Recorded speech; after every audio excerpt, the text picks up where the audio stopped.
दोस्तों, कहीं आपको पितृ तो परेशान नहीं कर रहे हैं या आप पितृ से दुखी तो नहीं है? पितृ दोष तो नहीं है? कहीं पितृ आपके प्रेत तो नहीं बन गए? आज इस मैटर में एक ऐसे वीडियो देने जा रहा हूं, आध्यात्मिक लाइन से रिलेटेड होगा है, क्योंकि सात्विकता आध्यात्मिक लाइन से ही ये चीज सत्य साबित होती है और सत्य ही रहती है। इसलिए मेरे दोस्तों, मैं आज आपको आगाह करता हूं कि आप कहीं पितृ दोष से परेशान तो नहीं है, या आपके पितृ कहीं प्रेत योनि में तो नहीं चले गए। इसकी वजह से आपके घर में परेशानी, कर्ज, बीमारियां, रुकावटें और बहुत सारी मुश्किलात, ऐसा तो नहीं कि एक्सीडेंट, दुर्घटना, ऐसा तो नहीं हो रहा आपके साथ। इसलिए मैं आज आपको एक विस्तार से ऐसी बात बताने जा रहा हूं कि आप फालतू किसी चक्करों में न पड़े। इसलिए मैं आज इस आध्यात्मिक विषय को लेकर आया हूं, क्योंकि सबसे बड़ी जो ताकत है सात्विक और आध्यात्मिक ही है। इसलिए ईश्वर, परमपिता परमेश्वर, भगवान, मालिक से बढ़कर दुनिया में कोई चीज नहीं। उसने ही इस दुनिया को बनाया है, इस सारे जहां को बनाया है। इसलिए मेरे दोस्तों, मैं आपको आज वो चीज बताने जा रहा हूं कि पितृदोष होता है क्या, जबकि पितृदोष नहीं होता है, प्रेत बाधा होती है।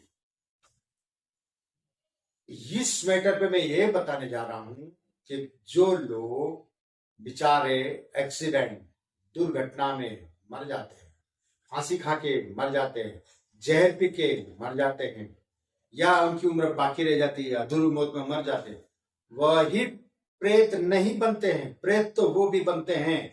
इस चक्कर में मत रहना, क्योंकि पितृ योनि में तो वो प्रवेश करते हैं जो अच्छे कर्म होते हैं, उनके अच्छे पुण्य होते हैं, अच्छे भक्ति होती है, अच्छे संस्कार होते हैं, जिन्होंने कोई भी पाप दोष कृत नहीं किया है। हर गुनाह से साफ और सुथरा इंसान होता है और कोई बुराइयां उसके साथ नहीं होती। वो इंसान सीधा मरने के बाद पितृ योनि में चला जाता है और उन्हें किसी भी चीज की, इस दुनियादारी की चीजों की जरूरत नहीं पड़ती है। किसको जरूरत पड़ती है? प्रेत को। अब प्रेत क्या चीज होती है? भूत, प्रेत और पितृ। अब पितृ चीज अलग। सबसे पहला स्टेज भूत बन जाता है। लोग कहते हैं मरने के बाद उसका एक्सीडेंट हो गया और वो भूत बन के घूम रहा है। भाई, उसको आम भाषा में भूत कहते हैं, क्योंकि प्रेत आप जानते नहीं है ना, इसलिए आप उसको आम भाषा में कहते हैं उसका भूत दिखाई दे रहा है। भूत एक कैटेगरी, अचानक मर जाता है, मरने के बाद कुछ समय के लिए उसकी आत्मा दिखाई देती है, लेकिन जब उसको कर्मों का हिसाब होता है तो पितृलोक में जाने का पोर्टल होता है। उस पोर्टल में प्रवेश करना पड़ता है, यानी कि दरवाजा, और वो पितृलोक के लिए होता है, यानी कि आत्म जगत। वहां भी एक ऐसा जगत है जिससे आप पता ही नहीं है। आत्म जगत बहुत निराला और अपने दुनिया से के बड़ा है। पितृदोष इसलिए नहीं होता है कि पितृ आपको परेशान, पितृदोष प्रेत दोष होता है, प्रेत बाधा होती है। जो इंसान मरने के बाद अपने कर्मों की वजह से, पाप दोष की वजह से, वो मरने के बाद उसकी आत्मा भटकती रहती है और वो मुक्त होना चाहती है। क्योंकि ये ना समझना कि मरने के बाद वो इंसान वहां पे भटक रहा है, भूत दिख रहा, नहीं भाई, वो खुद ये चाहता है कि मुझे मुक्ति मिले, मुझे मोक्ष मिले, ताकि मैं अपने पूर्वजों के साथ पितृलोक में चला जाऊं। पीढ़ी दर पीढ़ी अपने पितृ उस जगह पे निवास करते हैं, आत्मलोक में। उसको एक पितृ की दुनिया कहते हैं और उन्हें किसी की जरूरत नहीं पड़ती है। अब पिंडदान, तर्पण, ये एक आम चीज होती है जो मरने के बाद तो किया ही जाता है, लेकिन जब करने के बाद भी उसे वो गति नहीं मिलती है, क्योंकि पास में हो अमानत तो आगे हो जमानत। तो स्टेज बाय स्टेज पार करना पड़ता है। अब बहुत सारे लोग, एक टॉपिक आ गया है कि बहुत सारे लोग कहते हैं कि हम प्रेत को वश में कर लेते हैं, हम साधना करते शमशान में बैठ के, और प्रेत आते और कहते हमें मुक्ति दो। भाई, तुम भगवान नहीं हो, तुम खुद की मुक्ति ही नहीं कर पा रहे हो, आप खुद गलत रास्ते पकड़े हुए हैं। शमशान में साधना कर रहे हैं, अघोरी बन गए हैं या बन गए, खुद ही इस जगह पे जा रहे हो और बता रहे हैं कि हमारा ये शमशान साधना करते हैं, शव साधना करते हैं, इसके जरिए वो आत्मा हमसे मुक्ति चाहती है। आप भगवान हो क्या? ईश्वर हो? ये आध्यात्मिक का विषय है। आप खुद को ही पता नहीं कि आपके मरने के बाद आपकी रूह कहाँ जाएगी, आपकी आत्मा कहाँ जाएगी, आपको खुद को ही पता नहीं है इस बात से। तो कहते हैं कि वो हमसे सौदा करते। क्या सौदा करते आपसे? भाई प्रेत योनि, ये ईश्वर जगत है, ईश्वर की दुनिया है। वो अपन दुनिया में है, मृत्यु लोक में। मृत्यु के बाद जो आत्मा है वो आत्मलोक में जाती है। वो ईश्वर का एक बड़ा पोर्टल है, उसमें वो आत्माएं रूहें निवास करती है। और जो इंसान किसी कर्म दोष की वजह से, उनका पुण्य नहीं होने की वजह से वो आत्माएं बिचारी भटकती है। और वो जब भटकते हैं तो अपने घर, जहां से उनका डीएनए अपने से जुड़ा हुआ रहता है, वहीं पे वो आती है, रिवर्स होती है वापस। और वो कहती है, वो अपने से मदद मांगती है कि मेरे लिए कुछ कर दो, मेरे लिए कुछ ऐसा पुण्य कर दो, मेरे लिए कुछ ऐसा प्रवचन करा दो, मेरे लिए भागवत करा दो, मेरे लिए दान पुण्य अच्छा कर दो, ताकि मुझे आगे गति मिल जाए। गति नहीं मिल पाने के कारण वो एक मैदान होता है, एक दीवार होती है, उस दीवार में एक दरवाजा होता है। इसलिए वो उस पितृलोक में नहीं जा पाता है, क्योंकि उसके कर्म दोष उसकी दीवार बन जाते हैं, वो दरवाजा उनके लिए लग जाता है। इसलिए वो लोग उधर प्रवेश नहीं कर पाते और वापस रिटर्न होते। वहां पे उन्हें प्रताड़ित किया जाता है, उन्हें बहुत परेशानी होती है, उन्हें खाने पीने के लिए बहुत मुश्किलता होती है और उन्हें बहुत तकलीफें बढ़ती है। इसलिए वो रिटर्न अपने घर आते हैं और जहां उन्होंने जन्म लिया, जहां उनके वंशज होते, वहां पे आते हैं। और आने के बाद वो अपने को आगाह करते हैं।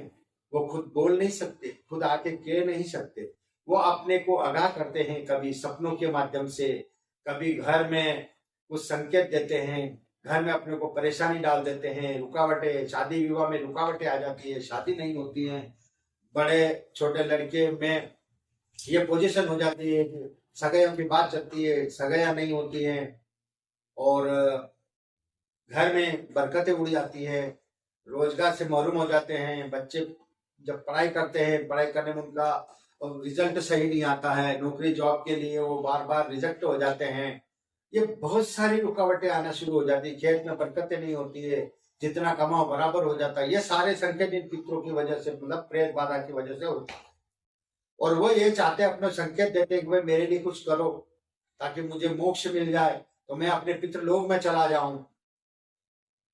इसलिए ये प्रेत बाधा। अब इसमें लोग तांत्रिक उठा करके कहते हैं हमने प्रेत सिद्धि करी, वो प्रेत हमसे मुक्ति चाह रहा। क्या मुक्ति करो, तुम अपनी मुक्ति कर लो। पे क्या मुक्ति करोगे उसकी? तुम, वो ईश्वर का खेल है, वो ईश्वर का नजारा है, वो उसकी दुनिया है। आपको यही पता नहीं कब बच्चा जन्मेगा और इसकी मौत कब होगी, यही पता नहीं आपको। आप कह रहे हो मोक्ष करो, क्या मोक्ष करा दोगे?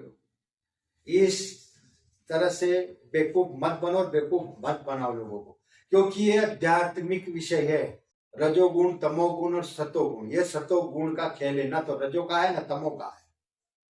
मोक्ष सिर्फ नारायण ईश्वर की कृपा से ही, भागवत यानी भागवत भजन से ही उनकी मुक्ति होती है, उन्हें पुण्य प्राप्त होता है और अपने पितृलोक में गमन करते हैं और अपने पूर्वजों के साथ वो मिलते हैं। इसलिए मैं ये बताना चाह रहा हूं कि पितृदोष नहीं होता, प्रेत बाधा होती है। मैं आज भी ये बता रहा हूं, पहले भी एक वीडियो में बताया मैंने, लेकिन आज फिर बता रहा हूं कि प्रेत दोष बनता है, पितृदोष नहीं होता है। तो प्रेत जानते नहीं ना लोग कि प्रेत क्या होता है। भूत प्रेत पिशाच निकट नहीं, महावीर जब नाम सुना, ये हनुमान चालीसा में पता है ना। तो भूत प्रेत तो होता है ना। तो प्रेत योनि एक ऐसी योनि है कि स्टेज बाय स्टेज होती है। अब वो अपने कर्म अच्छे नहीं, आप रुक जाओगे आगे जाके। इसलिए इस चक्रव्यूह में ना पड़े।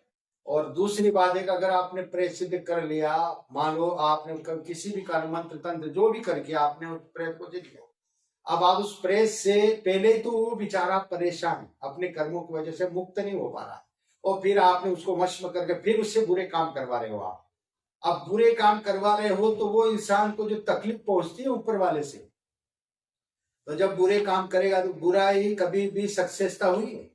जब बुरा नतीजा आता है तो फिर क्या करता है कि जो उसे पकड़ता है, जो उसे सिद्ध करता है या जिसके घर भेजता, वहां सब अनाप और शनाप काम होने शुरू हो जाते हैं। और कभी कभी तो वो उन तांत्रिकों को भी मौत के घाट उतार देते हैं, क्योंकि वो हक पे रहते हैं, वो सत्य पे रहते हैं कि भाई उन्हें मुक्ति की जरूरत है, आप उन्हें वश करके कहीं और लगा रहे हो। अपने लिए दुनिया अच्छी है कि आज अपने को तबियत खराब हो जाए अपन तुरंत अस्पताल में चले जाते हैं, आपको भूख लगी तुरंत खाना बना के खा लोगे, कोई भिखारी लोग भीख मांग लेगा, किसी भी तरीके ठंड लगेगी चादर ओढ़ लोगे। लेकिन उन लोगों के साथ बहुत तकलीफ पहुंचती है, वो प्रेत योनि में उनका समय कैसे गुजरता आपको पता नहीं है इस बात का, और आप हर चीज को मजाक समझते हो, खेल समझते हो। ईश्वर की दुनिया बड़ी निराली है। आज मुझे यह बताओ, आज ईश्वर ने इस धरती को साइंस बनाया, साइंस से अपना शरीर बना, तभी तो डॉक्टर लोग अपना इलाज करते हैं ना। विज्ञान क्या बता रहा है, इसके पहले ही कुदरत ने इंसान को देखो साइंस से बनाया, कहाँ की चीज कहाँ कैसे डॉक्टर कैसे करते हैं, सब कुछ करके वापस से कर देते हैं, ठीक है ना।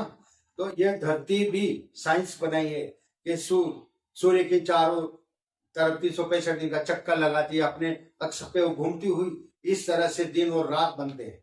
अब पहले के लोग बेचारे अनजान थे, वो क्या कहते थे, अरे सूर्य महाराज उगे हैं, सूर्य देव उगे हैं, हाँ तो ये यहाँ से उगता हुआ जाता है, वहां अस्त हो जाता है, फिर सुबह ऐसा नहीं होता, जबकि सूर्य अपनी जगह पे, अपनी जगह मुकाम पे कायम है, साइंस, ठीक है। ये धरती उसके चारों तरफ चक्कर लगा रही है, 365 दिन एक चक्कर पूरा होता है। तो भाई सोचो और समझो विज्ञान कहाँ जा रहा है। ईश्वर ने साइंस से सबको बनाया, कोई बिना साइंस से कुछ भी नहीं है। आज आप देखते हो ना आंखों, ये आंखों का लेंस है, आप क्या कहते हो, मेरे आंख, मैं आंख से देख रहा हूँ, आंख से नहीं देख रहा हूँ, आंख का जो देखने का है ना पीछे, चक्षु नेत्र पीछे है। आप आंखें ऐसे करके बंद करोगे ना तो आपको अंदर अंदर भी दिखाई देता है, अंदर आपको रोशनी दिखाई देती है। कौन देख रहा है उसे, आपका ये है ना, ये रोशनी वाला बनाया है, इसके अंदर रोशनी है, पूरे शरीर में बिल्कुल पूरी रोशनी बनी हुई है, समझ गए। मैं इस फील्ड पे नहीं जाऊंगा, ये गहरा विषय है, ये साइंस का बहुत लंबा चला है, लेकिन मैं आपको ये बता रहा हूं, इसलिए किसी के चक्कर में ना पड़े।